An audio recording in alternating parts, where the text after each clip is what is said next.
Hello, welcome back.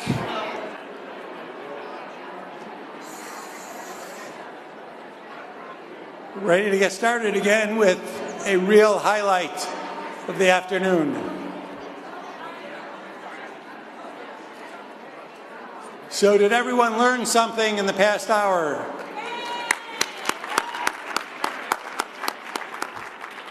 Whoever saw the individual giving presentation, please keep it to yourselves. What happens at individual giving stays at individual giving. It's one of the 2 times I'm going to make a fool of myself, I think, at this conference. So we know it's at least 2 times. We'll see how many more. But I am so pleased to be able to introduce this next session.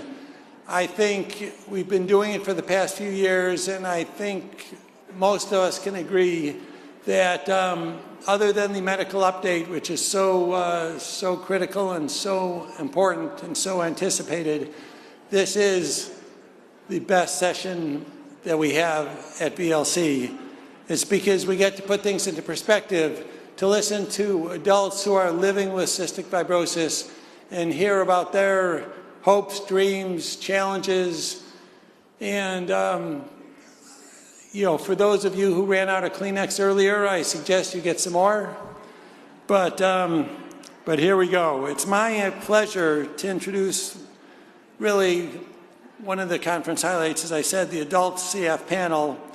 You know, life with CF can be a roller coaster, absolutely. And these young adults will tell us about the highs, the lows, about what they do to adjust their lives when things don't go exactly as planned, which is pretty much par for the course with cystic fibrosis. This year's panel, titled Our CF Story, When Life Doesn't Go as Planned, will be moderated by one of my heroes, and whoever isn't following her on Twitter should start following her, Melissa Shiffman.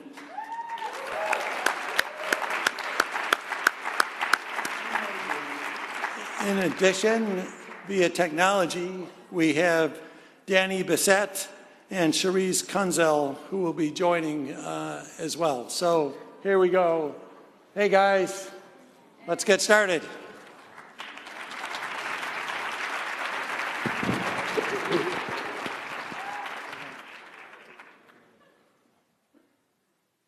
Hi guys. Thank you, Paul, for that lovely introduction. And thank you for all that you and Bonnie have done to make this such an amazing event this year. This is my first VLC, and I'm super excited to be here, and I'm so honored to be moderating this panel today. Today, Danny, Cherise, and I are going to share our stories about when life doesn't go as planned.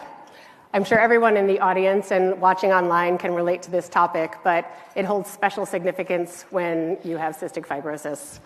Our goal for the panel is to give you real-life experience and perspective into and how this relates to us. To get things warmed up, I'm going to give us a chance to tell you a little bit about ourselves. I'll start. By the way, thank you for saying these young adults. I'm 44.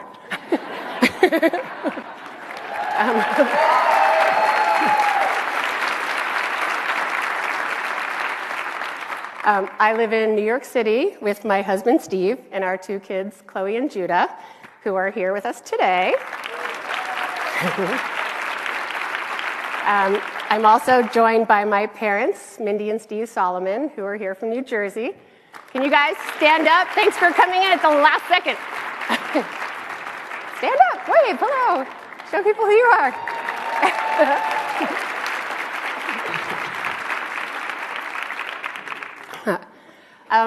So I was diagnosed at the age of 5. My brother, who was older, was much sicker, and he was diagnosed, and I was, diagnosed as sort of as a byproduct. I was fortunate that it was a mild case growing up. I had 13 polyp surgeries, but other than that, managed to stay out of the hospital. Unfortunately, my brother had a much more severe case, and he passed away at 16 in 1988. Throughout my 20s, I started to need some tune-ups. I had a really fun end of my teen years and early 20s, so my health declined a little bit. and I started having to pay more attention to my CF, and I have. And through a lot of hard work, I'm happy to say that I'm still pretty stable, and work really hard at keeping it that way.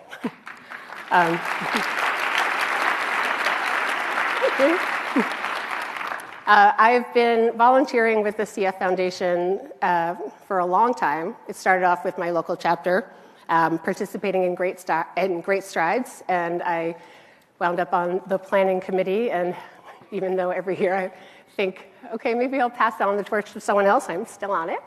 And I love it. It's my kids' favorite day of the year, actually. I also am involved in advocacy, and that has been, one of the most amazing experiences that I've had, and I'll talk a little about that later. Danny, can you share a little bit about yourself? Hi, everybody. My name is Danny Bessette. I am 33 from Northern Virginia. I've been married to my wife, Jackie, for 7 years now. I was diagnosed at birth with CF, and I spent the first, 3-4 years pretty much in and out of the hospital, more in than out. It was tough on my parents, very few surgeries, all kinds of complications that I'm sure many of you have experienced. Luckily, I was able to kind of get over that hurdle and had, quote unquote, a normal childhood, which still involved all kinds of hospital visits and doctor's appointments and whatnot. But all things considered, I was relatively lucky to be able to play sports and go to school and kind of do all those things.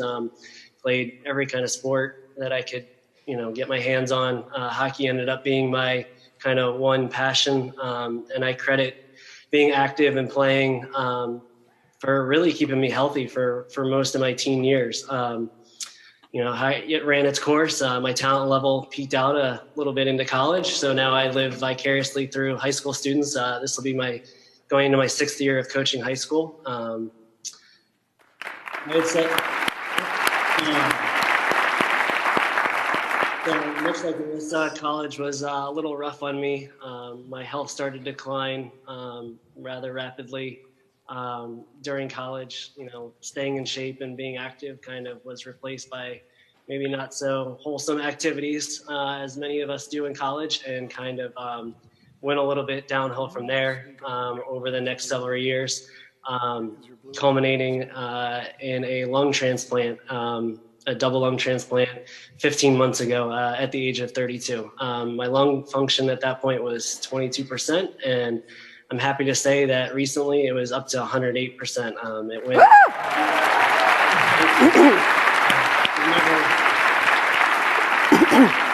Never felt healthier, and I'm extremely lucky for everybody that worked on me, for my donor, everything went as smooth as possible. And I am heading back to work here shortly. Just waiting on a start date from a job, and yeah, life is going good. I just want to say a quick thank you to all the volunteers there. We've participated in all kinds of events, from Great Strides to bowl-a-thons way back in the day to the DC Brewers Ball, the galas. They're all tremendous. I'm always impressed by the fundraising, by everything they do, and all the volunteers that participate in any event have been remarkable. So I want to say a big thank you to all of you there. Thanks, Danny.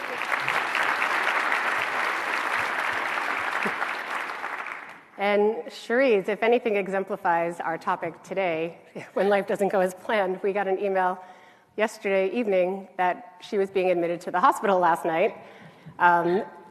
You're probably the most glamorous hospital patient I've ever seen. Well, put on makeup, did my hair, but I got pajama pants on, so. Tell us about yourself, Cherise. So hi, I'm Cherise Kunkel. I'm 32. I live in the Peoria, Illinois area. I'm married to my husband, Andrew Laybach, and we're foster parents. We currently have one toddler who is just amazing, and he brings me so much joy. I just love him to death. I'm a realtor at Keller Williams. And a little bit about my CF. I was born premature, 12 weeks premature, with meconium ileus. and led to multiple surgeries right after that, which led to my diagnosis. As a child, I was pretty sick. I was in and out of the hospital a lot. By the age of 3, I was diagnosed with cerebral palsy, and I wore a leg brace until I was 11. I also had liver issues, arthritis issues, and a lot of GI issues, resulting in about a dozen surgeries. As an adult, I'm very fortunate to say I've been very stable, between 40 and 50% lung function for, the last 2 decades. I typically only go to the hospital twice a year, and all my free time goes to volunteering pretty much. I do locally and nationally. I'd like to give a shout out though to Kelly Fleeman, who is in the room there. She is the one staff member we have at our Peoria chapter, and she is fabulous at managing it all.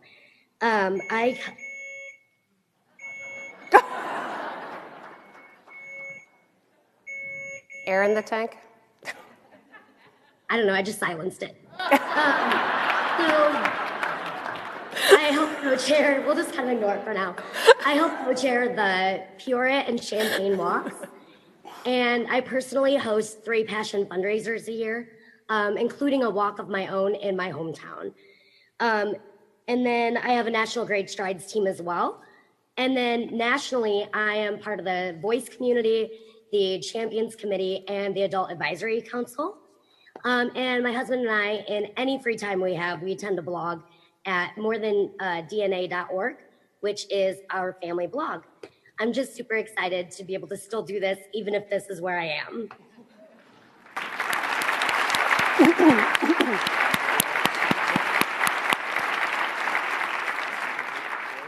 Thanks, Cherise. So you've had a chance to hear a little bit about each of us. For the remainder of the time, we're going to do a little more of a deep dive into each of our experiences with CF and how it relates to, the topic at hand. When I was asked to moderate the panel, before Linda at Community Partnership could even finish, what do you think you want to talk about? I was like, when life doesn't go the way you expected it. This is something that I relate to profoundly.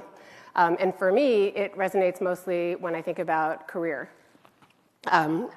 So my parents raised me to believe that I can do anything. And cystic fibrosis really was not even something I had. It was just something I did. I did my best, or my machine, and took my pills, but yeah, it was not going to stand in my way. So I think my dad was probably a little upset that I took it really literally, because my dream was the music business. And I used to sing into my brush like most people, but at least I was realistic and realized I didn't have talent. So I at a young age, knew that I wanted to manage rock bands. I still have notes that my best friend and I wrote to each other where I would be the manager of Bon Jovi and I'm from New Jersey, and try to get them gigs or whatnot. So I went to college and I interned at a record label, and then I went to graduate school where I got a degree in communications management, which was the business side of communications. And I geared it towards the music business, and I worked at a record label and had the time of my life. And then when I moved back to New York, I worked for a concert booking agency that was a terrible job, but it was the most amazing experience because I could just see any show I wanted. And we represented people like Bruce Springsteen and The Who, and I just faxed over a request for me to get a free ticket and backstage passes. So that was pretty awesome. And then I moved into artist management finally, and I worked for this company, and a huge perk of it was that I got to fly to Toronto all the time because we had an artist there, and I just met this guy from Toronto. So, it was a lot of late nights, it was a lot of travel, it was a lot of long hours, and I was fine with that, but at some point, I realized that if I wanted more than that. Like I knew I wanted a family. The guy from Toronto and I were getting serious. I wasn't getting younger. That I realized that I wanted more out of life than that, and I wasn't going to be able to keep that up. So when that company folded, I did some soul searching and realized that, my passion was not necessarily helping one artist and their insecurities. It was people who actually really needed help. So I started working towards going to school for social work. But before that, I needed to work because I had a pre-existing condition and I needed a job that had benefits. So I took the first job I could, which was the worst job ever in the world. And I plugged away at it, and I actually got sicker and sicker because the stress of the job was, just ruining my gastrointestinal issues. And I called my doctor one day and said, I don't know what to do. And she's like, well, they have long-term disability. After a year, hold out. And you're going to go out on disability until you figure out what you want to do. And, I did. That's what I did. I waited a year, and then I had such a terrible pain in my stomach that I called her crying. And she said, get in a cab, you're coming to the hospital, and I'm calling your boss. And that's it, you're done. So I went out on disability, and I've had a long time to work on getting my health up, and my health did get back up, and I did wind up going back to school for social work. I did a part-time program. The 2-year program took about 9 years, but in between that, I had 2 kids, so it's worth the wait.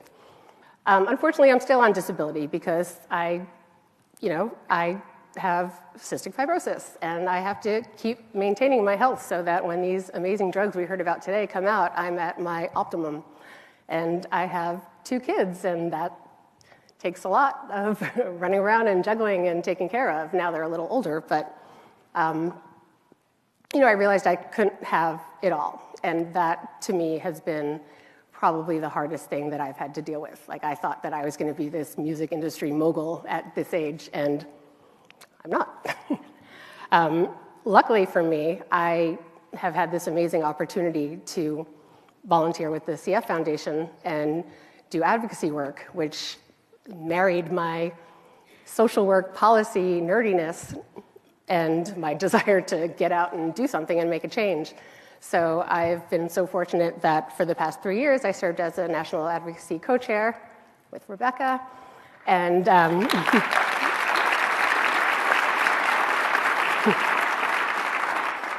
and that has really helped me feel that even though I'm not working, I have value.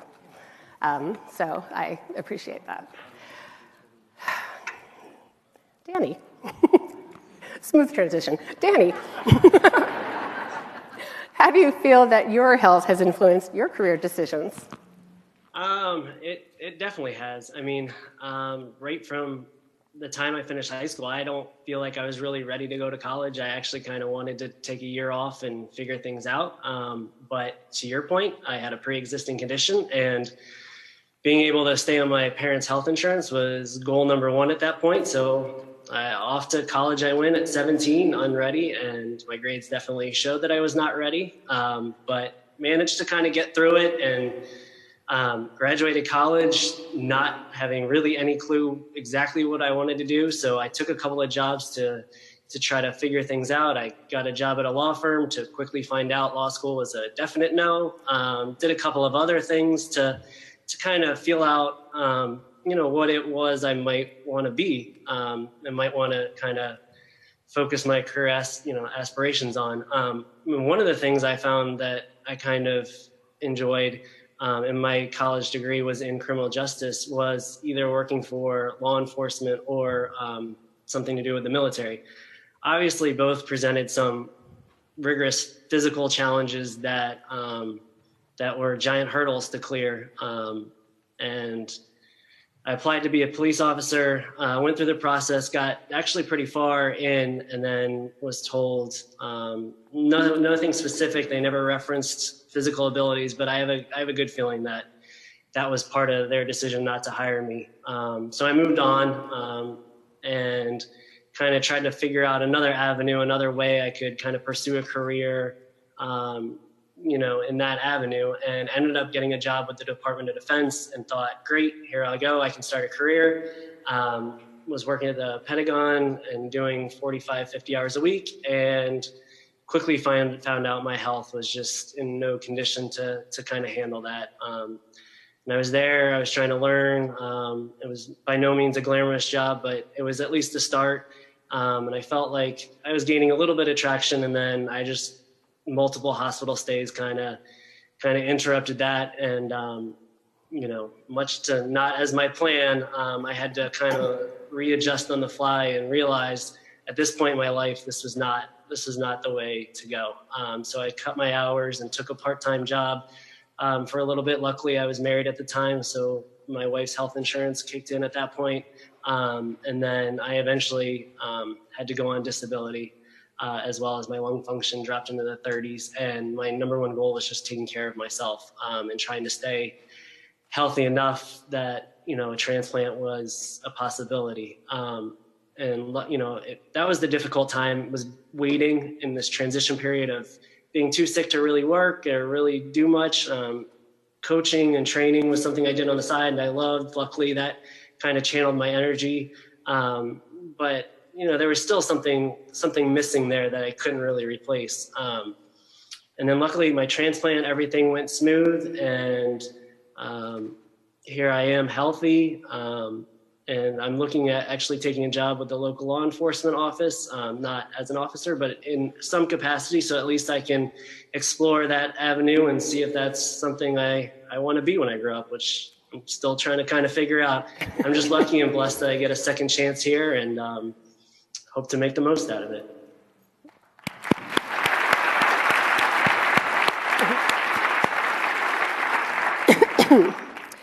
Thanks, Danny. Cherise is actually lucky. She's doing what she wanted to do when she was young, but it took quite a circuitous route to get there. Do you want to tell us about that? Yeah, so I knew at a young age that I always wanted to do real estate. But being a real estate broker, you're not an employee. You're an independent contractor. And as such, you don't have health insurance. You don't have any benefits. So I kind of thought, okay, well, I can't really do this. So I decided to go to college anyway, because like everybody else, I needed to stay on my parents' insurance. And I started looking into other interests. And another interest was geology. And so I started studying geology, but then I realized I couldn't get through any of the field work. I couldn't do the summer camps. I couldn't go into fields that I really wanted to do because of my health. So then I started to look into social work because I wanted to help people, maybe do counseling or something like that. Don't worry, I have my husband standing there now pushing the button. So he was guarding the door. So now he's been bumped up to silencer. So after I realized I couldn't do geology, I started looking into social work.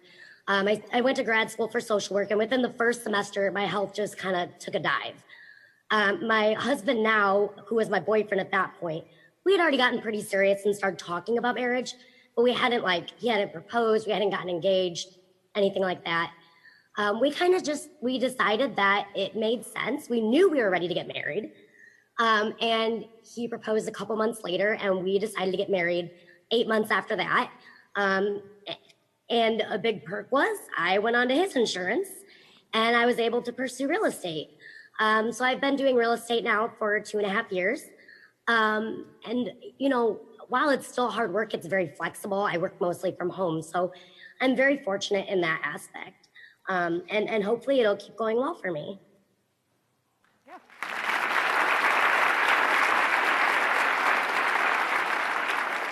And I wouldn't be me if I didn't just have to pull out from each of these stories a thread of access to health insurance running through all of our stories.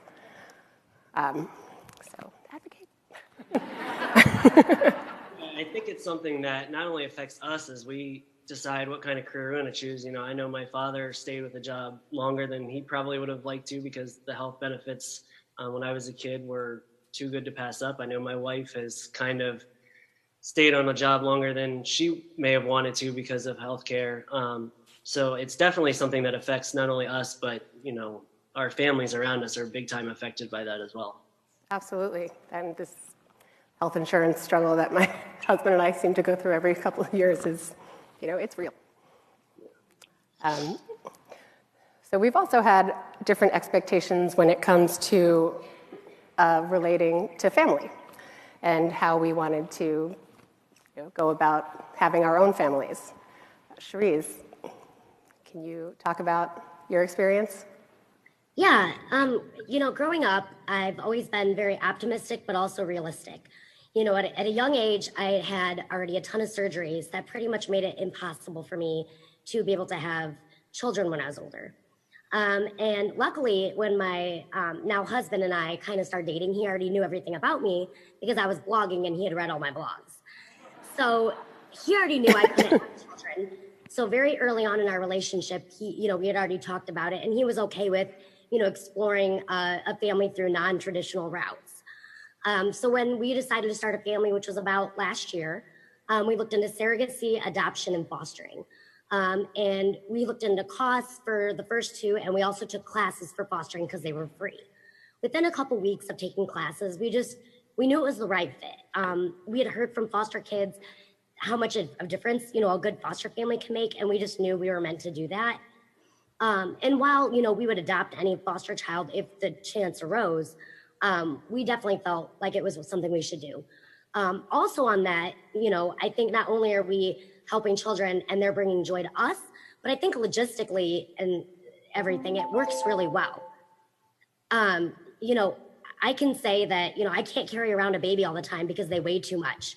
And, they cry through the night. So we only take toddlers and up. Also, if, a placement returns to their parents, we can say, okay, we need 2 months break before we take any more children because my wife, needs a tune-up or needs a surgery or something. So it just made a lot of sense, and it's been really rewarding, and we absolutely love the little guy we have right now. So I love it. Yeah.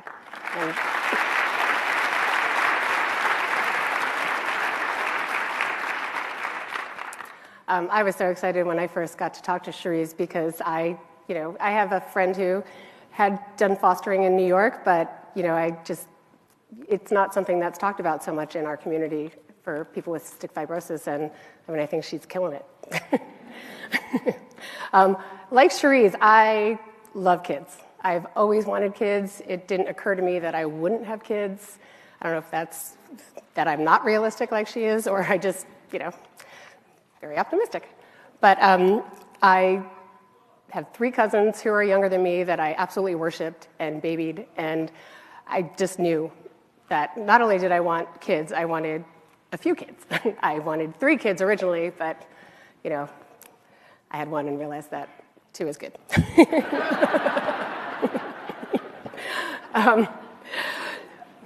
But when, my husband and I got married and started talking about having a family, or, I used to baby him until my daughter was born. I was so eager.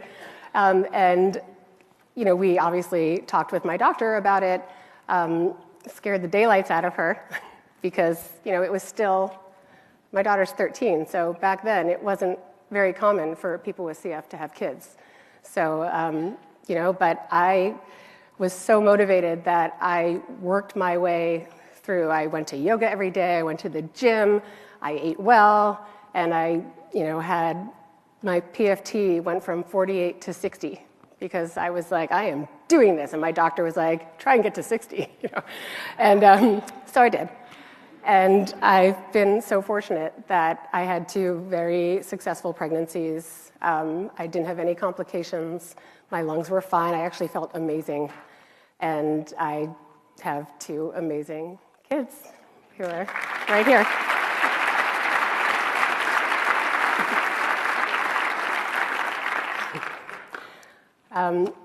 Danny is sort of going through this process now of trying to figure it out. So let us hear about it.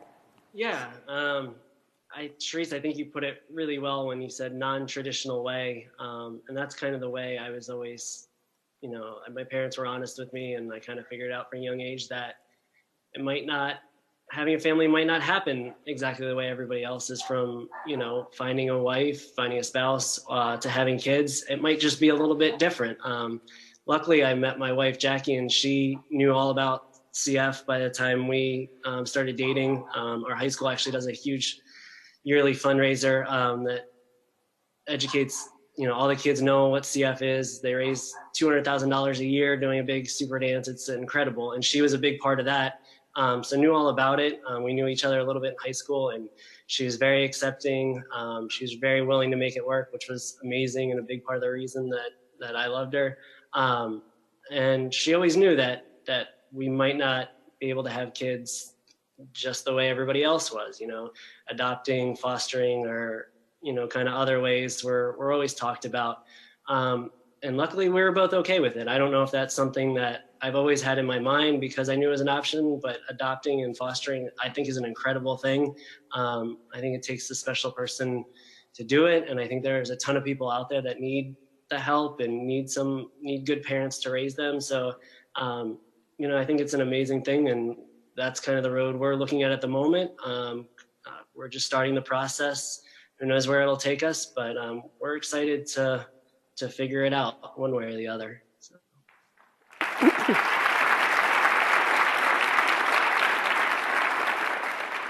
Yeah, and there are obviously a lot of different options out there for us now, and we want to thank the CF community for, we just had a BreatheCon about family, and for giving us that support to make these decisions for ourselves.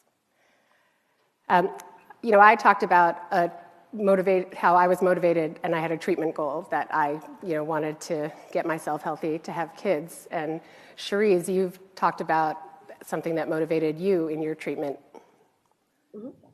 Yeah, before my husband and I were going to get married, I kind of had, discussed how I wanted to get rid of my stomach tube.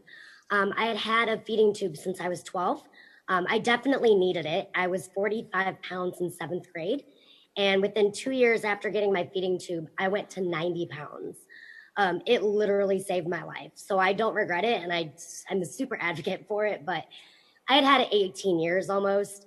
And I wanted to say goodbye to it. Luckily, my husband went to school for culinary, so he made me a lot of food, and he would help me do calorie counting and things like that. We got my weight up. My doctor was like, okay, if you can go 9 months without using your G-tube, I will let you take it out before you get married. And sure enough, I kept my weight up, and I got my stomach tube out under a year before we got married. And I was just super motivated to do that. And throughout my whole life, I've had these little goals that I've had to motivate me, that are the personal motivation in my life. I mean, family and things like that are the big goals, but yeah, small ones like my stomach tube and things, those are kind of the small goals in between that keep us going. Yeah, that's a big goal. I think it's,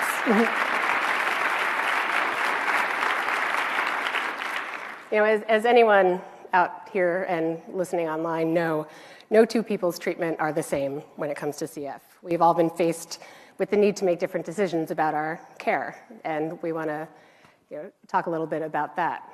Danny had a transplant just under 2 years ago.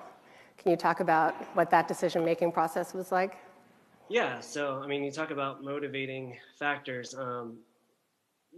Talking about transplant was a long process, years kind of in the making. We kind of swung back and forth. My mindset was, okay, let's just get this done if it's going to happen. And then I would think, no, it's crazy. I feel super healthy. This doesn't seem like we should be talking about it. But as my health kind of declined and it was clear that it was coming, I decided that I needed to be ready if and when that surgery came. So I actually joined up with a personal trainer, worked with him to make sure I was in the best possible condition I could be going into surgery. I wanted my muscles, I wanted to have as much strength as possible. And it was tough. It was very tough to kind of fight for something that, wasn't really getting better, but, you had to prepare yourself kind of down the line and think of a big term goal rather than looking at immediate results. So that was definitely something that kind of motivated me to get as healthy as could be, to get the best possible outcome. And fortunately for me, it helped. I think after surgery, the recovery, everything, I think that work I put in beforehand helped immensely. And I don't think it would have gone nearly as smooth as it did without that goal, even though I wasn't seeing immediate payoffs, for sure. Yeah.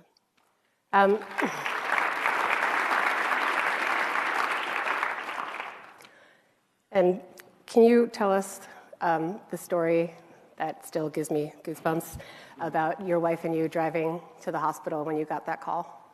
Yeah. So, like I said, we had been talking about this transplant process for years. And then finally, all the factors came together. My health was at the point that we finally needed to go ahead and make the decision that it was time to list.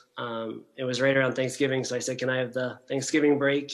And then, we can list the Monday after. I just wanted to get through kind of the holidays and enjoy without the anxiety and the worry that a call could come at any minute. They said, sure.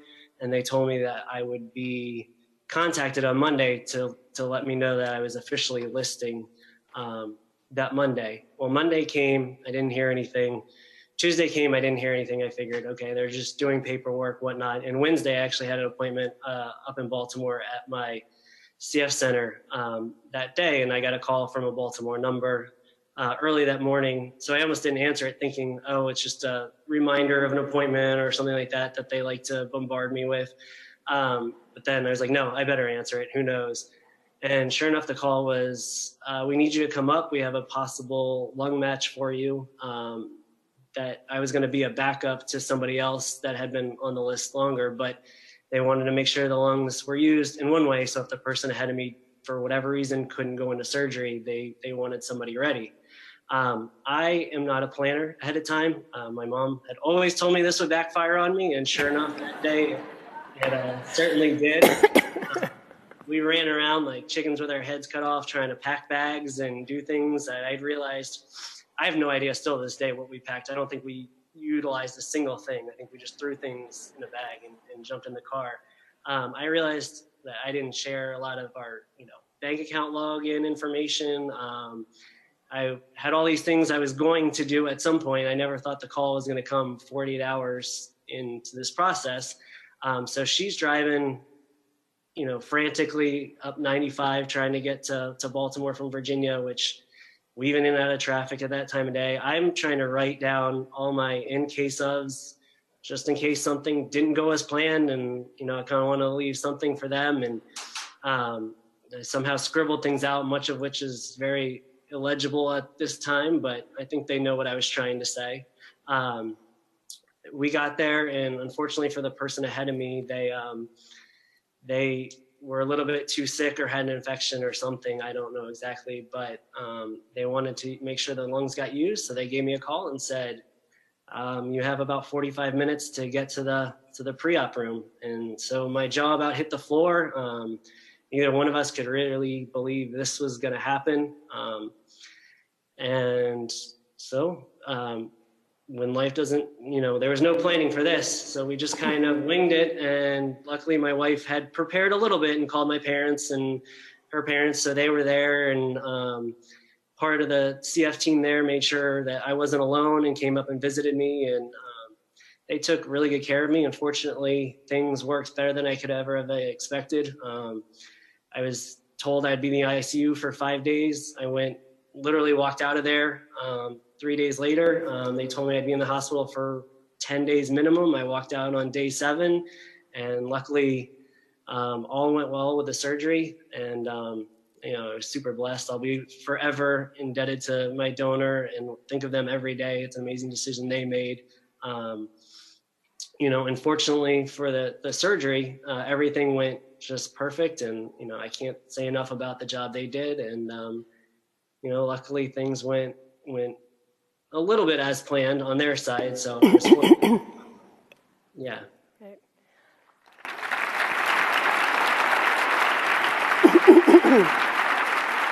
I kind of joke that CF, we joked a little bit about this earlier. CF kind of has its own timeline that it takes over. It doesn't listen and wait around for anybody. So it sure does.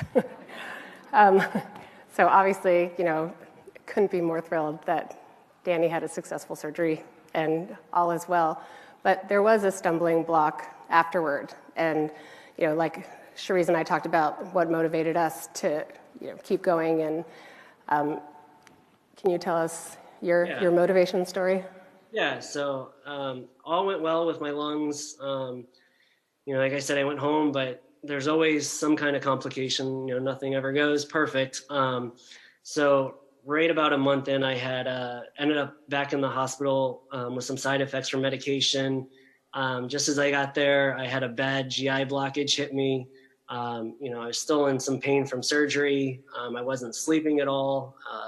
Like I said, those side effects, I had really bad tremors that were just driving me crazy, and just a lot of things going kind of haywire. Nothing life-threatening, but just a whole lot of not fun. And then I remember kind of one day, I'd never felt this way before. I'd never felt like I couldn't take any more. But there was one day, I think it was day 5 of the blockage, that didn't want to clear. We had done just about everything to try to get it through, and nothing was working. My chest was hurting. They couldn't give me pain medication because of the transplant meds, and because some pain medication would make the blockage even worse. And I wasn't sleeping, and there had never been a day that I just was like, I can't take this anymore. If there was a giant red, like, easy tap out button, I know I would have hit it. And I'd never felt at all like that before. But I remember kind of a moment looking up, and my wife, she had been at the hospital for days on end. My mom was coming in and out with food and supplies and all kinds of stuff. My dad was watching the dog at home, checking in nonstop. All kinds of family members were calling, and friends were blowing up my phone left and right, sending their well wishes and get better. And somebody pulled up my donor page for transplant. I had something like 450 names, many of which I had no idea who they were, just kindness of, people that knew of my story. There was all these people involved in sending their well wishes. And really, it made me realize there's a whole lot more people invested in it than just me as a CF patient. It's really affecting family, friends. And I watched, how the community, I also was thinking of my donor and their family that had gone through so much to give me a second chance. So there's so many people, not just us with CF, but around us that are affected as well. And they're trying just as hard to kind of fight through this stuff. And I just remember thinking, they're fighting this hard. I kind of can't let them down. I need to kind of get up from there, and took inspiration from all the people that were checking in and donating their time, money. It really is a big community that helped lift me up and helped me get through some of the darkest days. And, I really realized it's not just about me, it's about we. And, that this is something that's really, really a family. And luckily we have a whole lot of support out there to help us.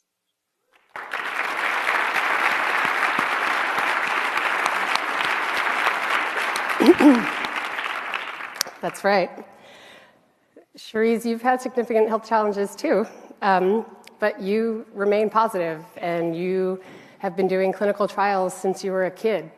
Talk to us about that.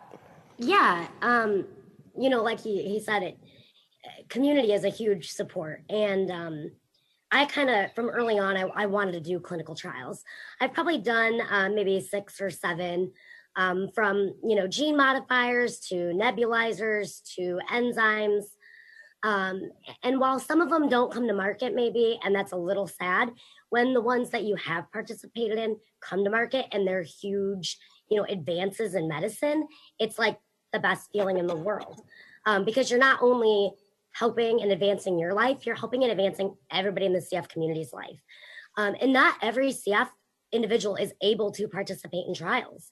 I'm lucky enough that I fit into the criteria for a lot of them, above 40% lung function, double delta, like pretty much, standard. So I've been very fortunate in that way. And some of the drugs have been huge improvements in my health, while others have not. One of the drugs that I was on since it came to market was Orkambi. And Orkambi's been great for a huge amount of the population, and I'm so glad we have it. But for me, it kind of did the opposite. My body didn't react to it very well, and I lost a lot of lung function. I went from 50% to the 20s, and then we didn't realize it was Orkambi. We didn't link it, so we thought it was an exacerbation. Went in the hospital, came out, went up into the 30s, and after a couple months down the road, we're like, well, maybe we should try it. I've been off Orkambi now for a little while, and my lung function, well, before now, was back up to the 50. Now it's back down because of this, but it's always trying to constantly keep up your health. And I think the more medication, the more advancements we have, the better we are able to do that. And research is the biggest way. I mean, I'm a huge advocate for fundraising, but just as much so for clinical trials.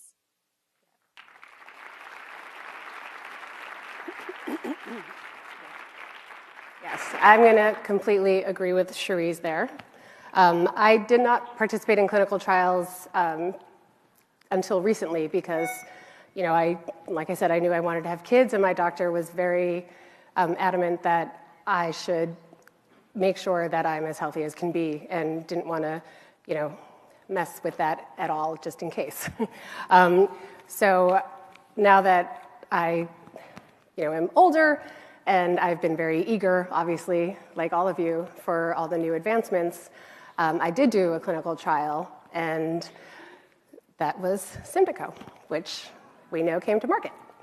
I've been on that now for 2 years, and I think it's going to be an amazing drug for a lot of people. For me, it actually has been a disappointment. I haven't seen a bump, but I haven't been sick.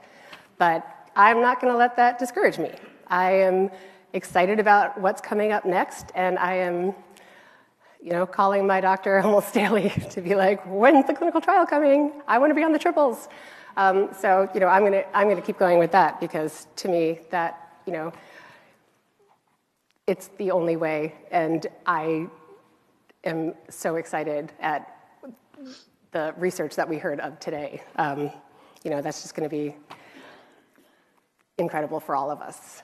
But with that, with the highs and lows of, Orkambi and Symdeko for me, and there's a lot of anxiety that surrounds cystic fibrosis. I'm sure, all of you who have loved ones with it face it too, but as patients, I think we definitely feel a lot of anxiety.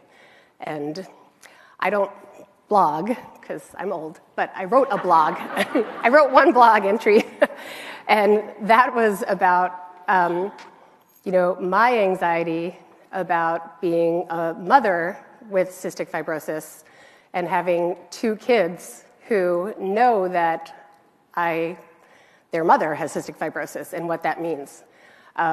So, for me, this whole tendency, or this, wave of mental health that the foundation is turning toward is something that I feel very strongly about. And I think that it's not just anxiety for us as patients, but as a family unit, because, families look different, and, everyone needs to be supported. So,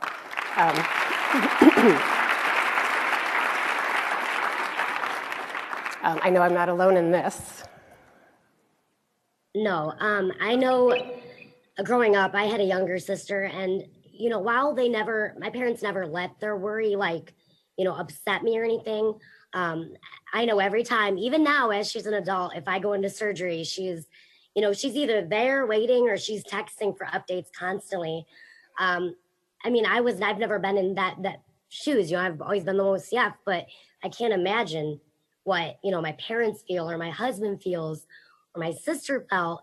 When I was 18, I had a surgery where, they honestly didn't know if I was going to make it through it. And I can't even now, my little boy just getting his blood taken, when he gets his blood taken, I'm like, ah!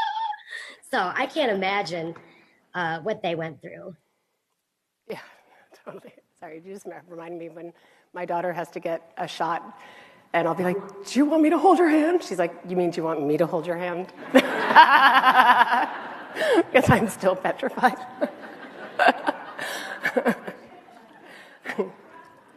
Danny, do you have any thoughts? Yeah, I just want to jump back real quick to the clinical trials. I think it's something that's very critical for the people that take them, but just as much, if not more so, for those of us that, like you said, are unable to participate. I never, by the time I started looking into it, my lung function was below the point where any clinical trial would kind of take me. And then as my lung function kind of decreased, we talked about going on a medication that might be not a last ditch effort, but kind of, as my lung function dipped below 30, and there was something that they thought might have been able to help bounce it back. But through those that had kind of gone through the trials and kind of reported what they had to go through, my lung function at that point, it would have probably been a huge detriment and probably would have floored it to the point past being able to have a transplant. So I would have had to work even harder to get healthier, to get up to the point where I could have a transplant. So I am incredibly grateful for those that stood up and volunteered and put themselves on the line so that I could learn, from what they went through. And that kind of is something that strikes me as something consistent throughout the CF community, from the time I was a little kid to teenager all the way through, is that there's a real emphasis on trying to make things that much better for the next generation. I don't know how it is with other foundations and diseases, but that's something that's always struck me and impressed me so much, that I listen to people older than me playing sports that inspired me to kind of be like, I can do that. Okay, I'm looking at a starting quarterback for a varsity high school team or whatever. I remember very distinctly when I was 8 or 9, and that was a big, kind of eye-opening thing to me, that this doesn't have to stop me. I think generation after generation, we're getting better and improving the, overall, not just the life expectancy, but the quality of life for each following generation. I think that's something that, is something really important and should be applauded, but, in the CF community, for sure. And then as far as the mental health, your mental toughness, your mental fortitude, however you want to put it, is incredibly important. Whether you look at it through the context of a clinical diagnosis of anxiety or whatever, we all go through that struggle of trying to find that right mindset to meet these, especially these unexpected challenges. Maybe it's my kind of coach's mindset that has taken over, but I kind of say you can control the controllables and, do as much as you can with what you control, and then just kind of prepare yourself for anything that, whatever does come unexpectedly, which we all know is coming. Me, that's relying in kind of faith, family, friends, setting the process with my doctors and just kind of going about things as best as I can, and then just be ready for those unprepared things to come about, because we all know they're coming. You just have to mentally kind of set yourself up and fight through. And I think perspective has been a huge thing in my life. I've watched, especially those that are a little bit older with me, that have CF. They've gone through incredible struggles, and I've watched them go through it, and that sets me up to say, hey, they can do it. They answer my questions, then I can do it. And I hope to pass that back on to the future generations, and that's something that I hope we can really help with.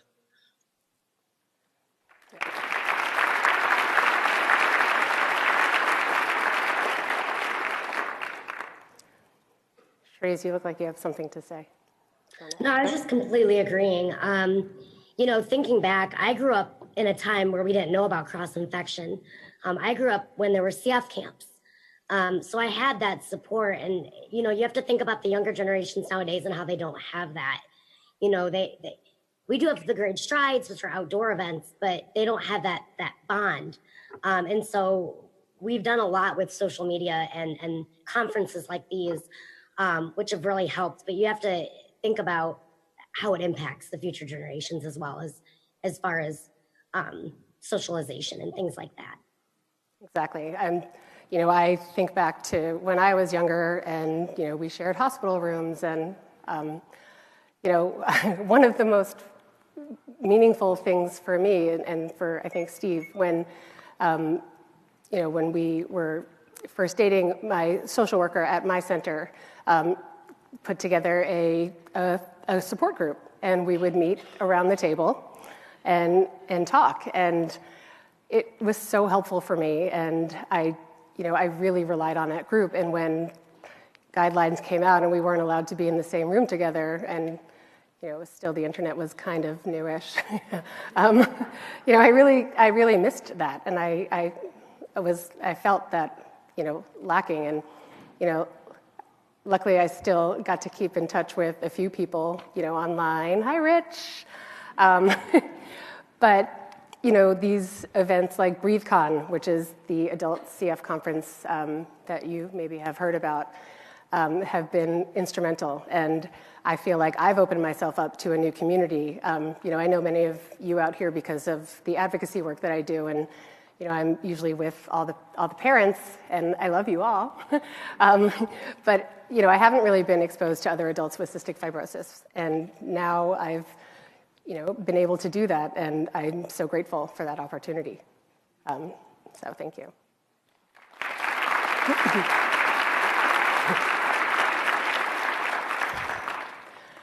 Do you guys have any quick last thoughts? We're wrapping up now. I just want to thank everybody there.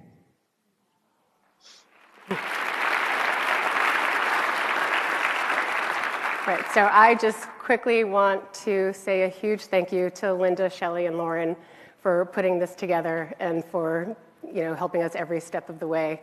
And I want to thank Danny and Cherise, because I've absolutely loved getting to know you guys the past couple of months, and I'm going to miss our weekly calls. So thanks, guys, and Cherise, feel better. Yes.